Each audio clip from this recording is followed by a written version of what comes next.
Hello, this is Joel Lindstrom. This week's question comes to us from Alex, who asks, should my Power Platform development team be the same people as my Dynamics 365 development team? That's a really good question, and it's not a simple yes-no type question because there's a couple things to consider. First of all, they are the same platform, so there's a lot of similarities, especially if you're working with solutions, working with Dataverse. Dynamics 365 is built on the Power Platform. So the same tools you use for Power Platform, you'll use for Dynamics, the same places you'll manage and administer your security, your apps, etc., will be exactly the same. And so somebody who is a proficient developer in one can also be efficient in the other. There's a couple other things to keep in mind. One is that you may need specialization. So for example, each dynamic app, be it sales, marketing, customer service, field service, etc., has its own specific functionality. And if the developers who are working on that are extending that or configuring that or changing that, if they don't have any knowledge of those solutions, then they're not going to be as effective as they otherwise would be. And you also have the problem of the hammer. Where if the only tool you have is the hammer, you view every problem as a nail. Where if the people who are doing the development are only familiar with one type of area within the Power Platform or Dynamics, that's what they're going to do. Secondly, though, is if you have people who are just doing Dynamics and model-driven apps, there's going to be a whole lot of the Power Platform that they might not be familiar with. Canvas apps, Power FX, Advanced Power Automate, desktop flows, they're all important. A third thing is the complexity of the solution, the size of the solution dictates how you approach it. So where a typical Dynamics is typically a big application used by hundreds, maybe thousands of users, very complex process, very important business processes too, because you've got financial processes, marketing processes, sales processes. Where Power Platform apps are typically lighter, smaller number of users, smaller complexity.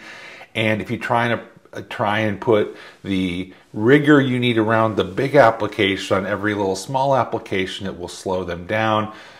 And other things such as the change management process required around a mission critical large application versus a small departmental application that you might do with a Power App are really on different scales. You might use simple ALM processes for your Power Apps, but for your Dynamics, you probably want more automated CI/CD processes and things like that.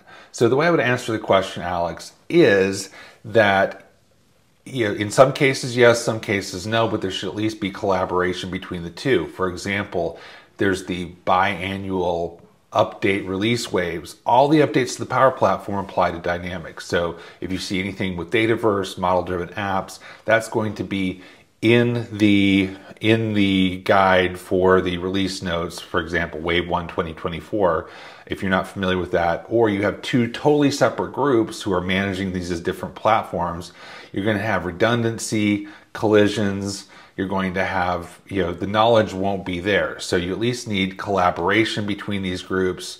You also need collaboration from an administration perspective because decisions made from the COE, managed environments, DLP rules, things like that are going to impact both. So my recommendation is within the organization, there should be a connection or some relationship between them.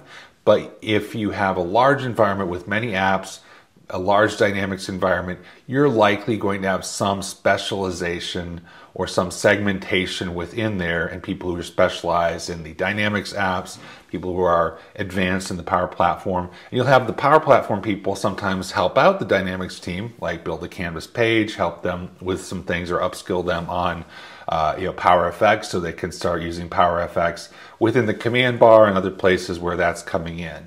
But that's how I would approach that. It's not one size fits all. It's really look at your organization, look at how you're needing and the processes and the rigor you need around each, and then come up with the team that makes the most sense.